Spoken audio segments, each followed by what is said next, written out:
gente é contra algumas privatizações. Pô, quer ver uma coisa? Fala. Privatizar a água, prometendo que vai diminuir a conta e aumenta a conta, você está mentindo para a população. Espera um pouquinho. A Sabesp era uma empresa estatal ou era uma empresa de capital misto?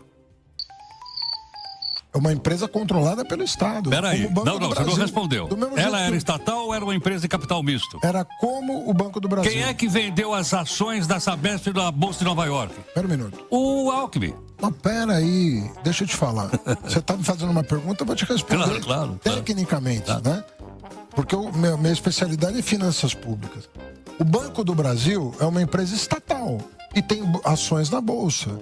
A Sabesp é uma empresa estatal. Eu aprendi que elas são empresas de capital misto. Como é que chama a Petrobras? A Petrobras não é Petróleo Brasileiro Sociedade Anônima? Então, mas ela é estatal. Banco do Brasil não é sociedade. Como é que é estatal? A Petrobras é estatal ou não? Oi? A Petrobras é uma estatal ou não? Não, não é. É de capital misto. Now the world